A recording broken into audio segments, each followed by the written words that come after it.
அன்பின் உலகம், அன்பு நெஞ்சங்களுக்காக.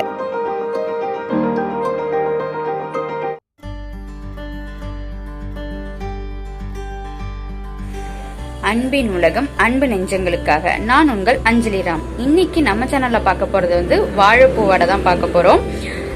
வாழைப்பூ பசங்களுக்கு பொரியலோ அந்த மாதிரி பண்ணி கொடுத்தா சாப்பிட மாட்டாங்க. அதே இந்த மாதிரி வடையை பண்ணி கொடுங்க, எல்லாருமே விரும்பி சாப்பிடுவாங்க. அதை இன்னைக்கு எப்படி செய்யலான்னு பார்க்கலாம். அதுக்கு ஃபர்ஸ்ட் நான் ஒரு 2 கப் கடலைப்பருப்பு இருக்கும், அதை ஒரு 3 மணி நேரத்துக்கு முன்னாடி ஊற வச்சிருக்கேன். ஊறினதும் இந்த மாதிரி பெருசு பெருசா ஆயிடும். ஸோ 3 மணி நேரத்துக்கு முன்னாடி ஊற வச்சிருக்கேன். இவ்வளவுதான் வாழைப்பூ இருக்கு. ஒரு சின்ன வாழைப்பூ, முழு வாழைப்பூ, அதுக்கு தகுந்த மாதிரி நீங்க ஊற வச்சுக்கோங்க கடலைப்பருப்பு. இப்ப இதை வச்சு எப்படி செய்யலான்னு பார்க்கலாம்.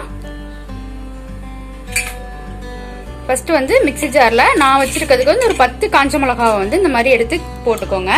காரத்துக்கு தகுந்த மாதிரி நீங்க போட்டுக்கலாம். அப்புறம் ஒரு 2 ஸ்பூன் அளவுக்கு சோம்பு, பெருஞ்சீரகம், அதுக்கப்புறம் கல்லுப்பு நான் சேர்த்துக்கிறேன். கல்லுப்பு சேர்த்தா ரொம்ப டேஸ்ட் நல்லா இருக்கும். அதனால கல்லுப்பு தேவைக்கு தகுந்த மாதிரி சேர்த்துக்கோங்க. ஃபர்ஸ்ட் அரைச்சு பார்த்துட்டு கூட நம்ம போட்டுக்கலாம். அடுத்தது கடலைப்பருப்பையும் ஆட் பண்ணிக்க வேண்டியதான். கடலைப்பருப்பை கொஞ்சம் கொஞ்சமா போட்டு ரொம்ப நைஸா அரைச்சிடக்கூடாது, குறை குறைன்னு அரைச்சிக்கணும். ஃபர்ஸ்ட் கொஞ்சமா போட்டு அந்த மிளகாலாம் நேர அளவுக்கு அரைச்சிக்கலாம். ஃபர்ஸ்ட் நம்ம இந்த மிளகா, சோம்பு, கொஞ்சோண்டு கடலைப்பருப்பு, இதை மட்டும் லைட்டா தண்ணி தெளிச்சு இந்த மாதிரி கொஞ்சம் நல்ல பேஸ்டா ஆகிற மாதிரி அரைச்சிக்கோங்க. இதுக்கப்புறம் கடலைப்பருப்பை கொஞ்சம் கொஞ்சமா அரைச்சிக்க வேண்டியதான், தண்ணி தெளிக்காம அரைச்சிக்கோங்க. பாருங்க, இந்த மாதிரி அரைச்சி வச்சுக்கணும். இப்ப இதுல நம்ம மல்லித்தழை, கருவேப்பிலை, அப்புறம் வெங்காயம் இந்த மாதிரி பொடி பொடியா நறுக்கி வச்சிருக்கோம். வெங்காயம் டேஸ்ட் அதிகம் பிடிக்கிறவங்க இன்னும் கொஞ்சம் கூட ஆட் பண்ணிக்கலாம். அதுக்கப்புறம் வாழைப்பூ இந்த மாதிரி பொடி பொடியா நறுக்கி வச்சுக்கோங்க. சாப்பர் இருந்துச்சுன்னா சாப்பர்ல போட்டு கூட நறுக்கிக்கலாம். இப்ப இது எல்லாத்தையும் சேர்த்து பிசைய வேண்டியதான். மிக்ஸ் பண்ணதும் தண்ணியே இல்லாம எப்படி பிடிக்கணும்னு காமிக்கிறேன். இப்படி தண்ணி இல்லாம அரைச்சிக்கோங்க, அப்பதான் எண்ணெயை குடிக்காது, டேஸ்டும் நல்லா இருக்கும்.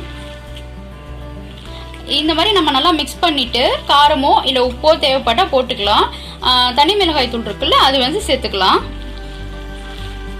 இப்ப நான் மிக்ஸ் பண்ணிட்டு காமிக்கிறேன். வடையை பொரிக்கிறதுக்கு நான் எண்ணெயை சூடு பண்ணிட்டேன். இப்போ இந்த மாதிரி தட்டிக்கோங்க. இந்த மாதிரி தட்டி அதில் போட்டுருங்க. இப்போ இந்த மாதிரி தண்ணி இல்லாமல் இருந்தாதான் இந்த மாதிரி தட்டுறதுக்கு உங்களுக்கு வரும். எப்படி வேணுமோ தட்டிக்கலாம். கொஞ்சம் சின்னதாக வேணாலும் தட்டிக்கலாம், இல்லை கொஞ்சம் மொத்தமாக வேணாலும் தட்டிக்கலாம். இந்த மாதிரி தட்டி இந்த மாதிரி ஆயிலில் போட்டுருங்க. போட்டு உடனே இது பண்ணக்கூடாது. ஒரு 3 நிமிஷம் ஒரு பக்கம் வேகணும். திருப்பி போட்டு ஒரு 3 நிமிஷம். ஃப்ளேம் பார்த்தீங்கன்னா மீடியம் ஃப்ளேமில் வச்சுக்கோங்க. ஹை ஃப்ளேமில் வச்சிங்கன்னா மேலே உள்ளது மட்டும் கருகிடும், உள்ளே வேகாமல் இருக்கும். அதனால மீடியம் ஃப்ளேமில் வச்சு இந்த பக்கம் 3 நிமிஷம், திருப்பி போட்டு ஒரு 3 நிமிஷம் வேகணும். இப்போ நம்ம வெந்ததும் காமிக்கிறேன். இப்போ பாருங்க, நான் ஒரு 2 நிமிஷம் வெந்துருச்சு. இப்போ திருப்பி போட்டுக்கிறேன். பாத்தீங்களா, கலர் பாத்தீங்களா, இந்த மாதிரி கலர்ல இருக்கணும். இப்ப அந்த கோல்டன் ப்ரௌன் கலர்ல இருக்கு.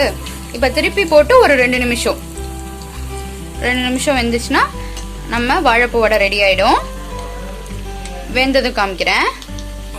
பாருங்க, நம்ம வடை ரெடி ஆயிடுச்சு. இப்ப நம்ம அதை பிளேட் பண்ணிக்கலாம். பிளேட் பண்ணிட்டு காமிக்கிறேன். அவ்வளவுதான், நம்ம வாழைப்பூ வடை ரெடி ஆயிடுச்சு. பார்க்கவே இவ்வளவு சூப்பரா இருக்கு பாருங்க. இதை ட்ரை பண்ணி பாருங்க. ட்ரை பண்ணி பார்த்துட்டு உங்களுக்கும் பிடிச்சிருந்தா எங்க சேனலை லைக் பண்ணுங்க, கமெண்ட் பண்ணுங்க, மறக்காம சப்ஸ்கிரைப் பண்ணுங்க. நன்றி.